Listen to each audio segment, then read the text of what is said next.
Welcome back, and after I covered the MiG-17, I thought it was rather appropriate to also take out the all-reliable F-2 Sabre. You might know that I have 3000 kills in the damn thing, so I thought it was about time that we make a little bit of a revisit. This thing is still an absolute fragmobile, and while the performance isn't as good as it once was, it is still very applicable to essentially any scenario you put it in.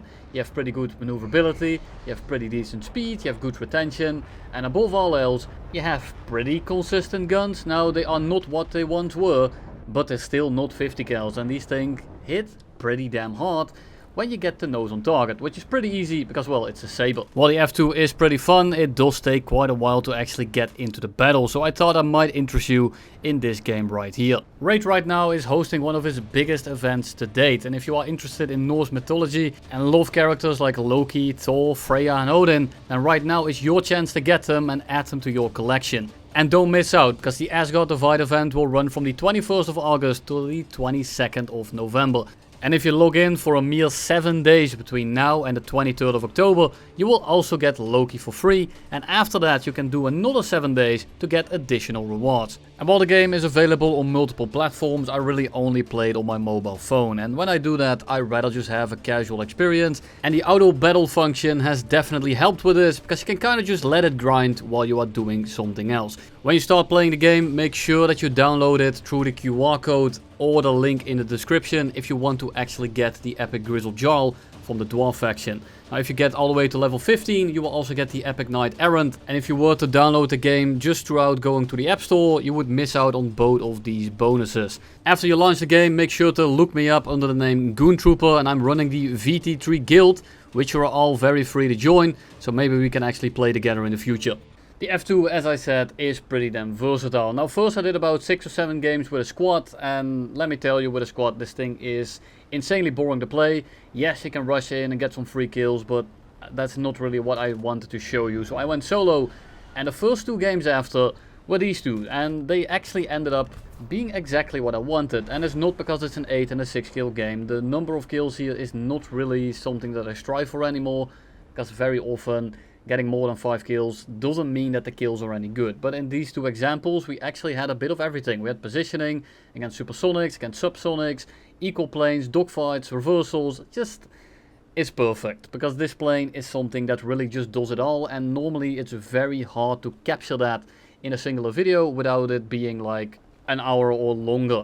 Now, I am making a video on the F-86F-35, the Sky Blazer. Now, it's the same flight model as the F-30 and the F-25, and also the same flight model as this thing, just has different guns, and the guns make a pretty drastic difference. Now, of course, the 50 cal version is going to be at a lower BR, and it's extremely potent. In that version I got 217 kills, and I ended up dying because my game crashed and I flew into a mountain. So stay tuned for that one. We'll link it in the description once that video is actually completed, because it will have some more examples and longer fights and carries and just more varied scenarios, because I was just playing that thing until I ended up dying, which is what happened. Now, we have an F-40 on our 6, and the F-40 has longer wings. It is a kilometer an hour slower, so that's not really meaningful, but it just turns so much better. So we have to play for position here, because if we played for the long game, he will simply just kill us, because he has the same engine, essentially the same weight, better retention, and he just turns better than us. So we are actually going to try and air brake, not air brake too much, but we do want to end up behind him before those slats come out of his wings. So we pull in, we are slower than him, he's about to overshoot, and in panic he deploys his air brake. We are going to counter him with a little bit of air brake too. We are already behind him, and now we air broke a little bit too much and basically ends decently slow in front of us. MiG-15 comes in, and he really just has us by the balls. We need to pull in here. I'm going to try to stay on his roll. I'm going to try to stay on his wingtip. We pull up over his nose just in time. We try to go under him, then we roll out of the way, just around his nose yet again. Deploy the air brake, deploy the flaps. Normally I don't try to do this too much, but he's already going pretty slow. He has me energy trapped, so I just need to kill him as quickly as possible. And you can tell that I'm now only using the flaps. And the reason I'm doing that is because when I use the air brake and the landing flaps, I'm just burning speed. Whereas the flaps, they burn speed, sure, but they don't just burn speed. They also have some benefits, whereas the air brake is really only for position, whereas the flaps, they just are just a bit of a temporary buff. Yak 23 here is very scary. I hope that I could get the kill in there, and I need to get out of here. I'm only going 300. The Yak 23 is right there. If he decides to put his nose on me at any time in this fight, I am dead. I don't have the speed to contest him. I don't have the speed to even run away from him. And the Yak 23 dogfights like a prop. I am not gonna get anywhere near that. Now luckily he is tangled up with multiple people, so I think to myself, I'm just gonna make sure that those guys are able to dogfight the Yak 23 in peace as I clean up the reinforcements that are inevitably going to get to him to try and save him. The Yak 23 is extremely annoying to kill, and as he is tangled up, I'm simply just gonna get away from him. I need a lot of speed here anyway, so I'm just gonna go to the other side of the map and see who I can clean up. Now we go head on with this MiG-15 over here. Now we are gonna shoot some rounds in the head on. We don't have much ammo. We managed to miss him. We go up and over. I'm not sure how damaged he is, but he is decently slow. He has some smoke coming out, so I can very easily go vertical. And even if he wasn't damaged, I had so much more energy than him going into the merge that this would have basically played out the exact same way, even if his engine was working, because he just didn't have the energy to really pull up for us there. Now we end up killing him, and then we have a bit of a decision to make. Are we going to go for the CL-13 that is landing? Or are we going to go back to the middle of the map and engage the Yak 23 that was dogfighting 3 people? He already killed one of them and he's still looking pretty healthy. He's also going to be very annoying in the long term, so I decide I need to go back to the runway anyway, so let's go there and on the way take the Yak 23. Now the Limb 5 goes head on with us, we crit him, he's actually going to end up crashing in a little bit here. And then we just go up for the Yak 23 and he doesn't have the energy to do anything right here. I just need to make sure that I actually hit my shot. It doesn't really matter what he does as long as I aim true. And we do. We take his entire plane apart. Now we go back to the runway. The Limb 5 ends up crashing. And then we kill the CL-13 as is dogfighting our A5 Sabre. Now the kill itself really wasn't that special. But again, when I get an 8 kill, I wish I had just recorded it. But you'll just have to do with the scoreboard at the end here. You also see the rewards for once. Because yes, I'm not on my account. Because well, I'm sponsored by Raid. Which was a name that I picked out like 2 years ago as a meme. And now it actually ends up being somewhat useful. And here you see the same Yak 23 as we saw in the last game. We get to fight him again, and he's actually going to be rather annoying yet again, because we saw that he's able to dogfight 2 or 3 people at once and actually somewhat do okay. Which means that I'm going to be wary of him, but I'm also just going to ignore him because I don't have to turn around for him. I'm probably not going to do anything to him, so I rather just ignore him, keep flying straight and make sure that I waste his time. First pass.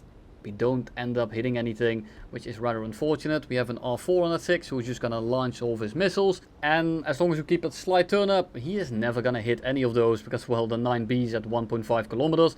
So we just kind of keep him busy. He has a teammate on his 6 and he's about to get missiled out of the air because I'm not actually making him pull extremely hard, which is perfect because he dies and we don't.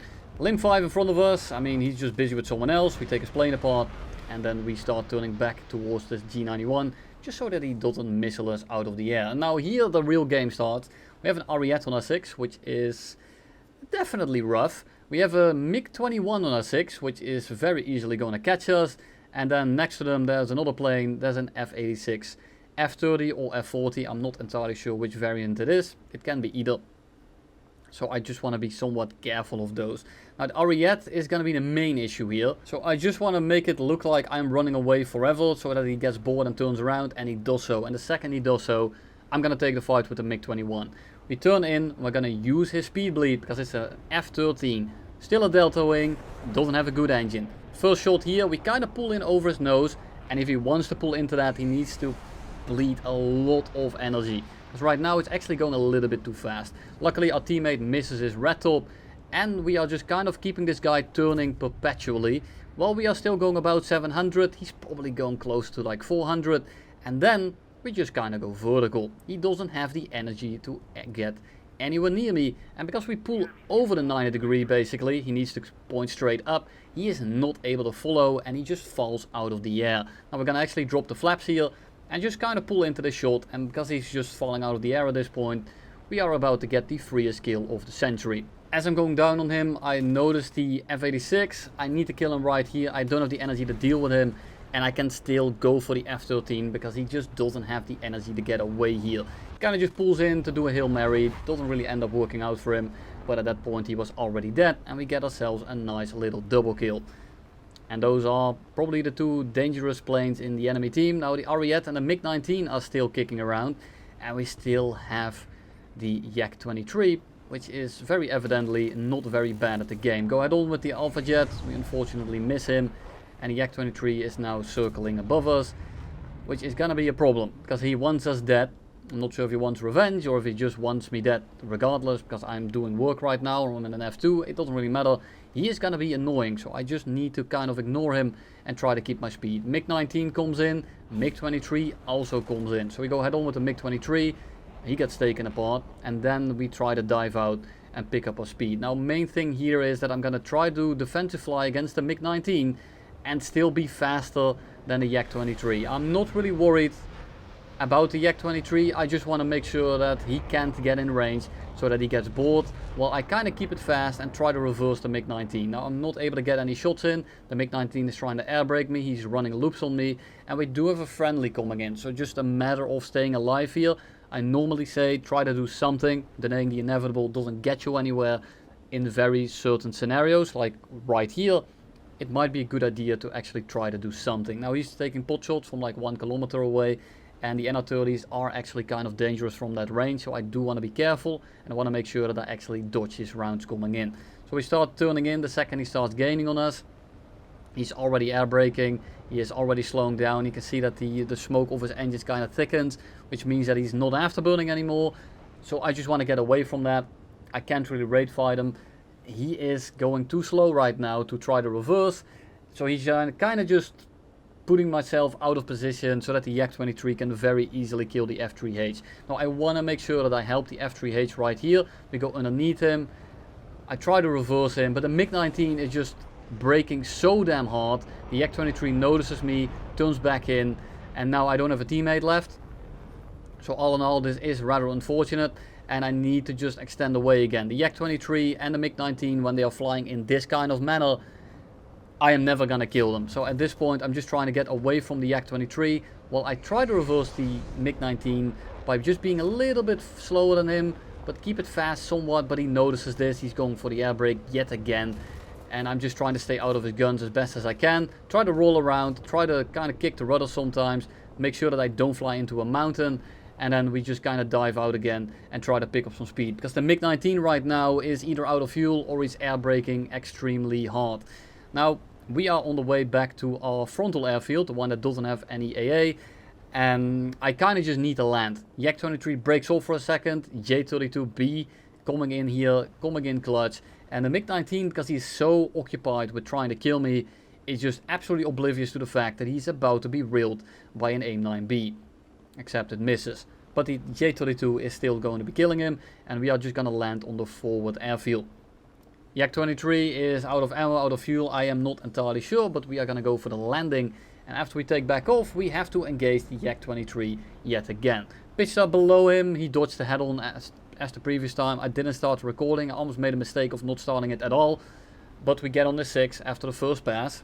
And I think he is just pretending to not see me so that he can actually reverse me, because if he gets on my 6, I will simply run away. The issue is reversing at F2 is extremely dangerous, especially when they have essentially full ammo. At this kind of speed range, the Yak-23 is also not super maneuverable. He's still maneuverable enough, but the second you fly straight for a split second, the F2 will train the guns on you and it will absolutely disassemble your plane. Now we kill the Yak-23, which is fantastic, and then for the last guy here we have the Mirage Milan, which we all know I absolutely adore. Unfortunately for him, he is the one flying it. Now we go head on, he dodges, he drops all of his bombs, we merge with 1,000. We just kind of go straight up. He takes a dogfight. Kudos for you for actually trying. I'm not going to fly straight up because then he just misses me out of the air. So keep a little bit of a turn up here. Keep some separation as well. But make sure that I have the pull here to dodge the missile just like that. And right now we are going about 500. He is not going anywhere near that speed. He is about to stall out. We drop the flaps. We pull in just like that. And we put him out of his misery. And that's essentially all I have for you today. Thank you all for watching. Don't forget to download the app through the link or use the QR code, otherwise you will miss out on all of the bonuses.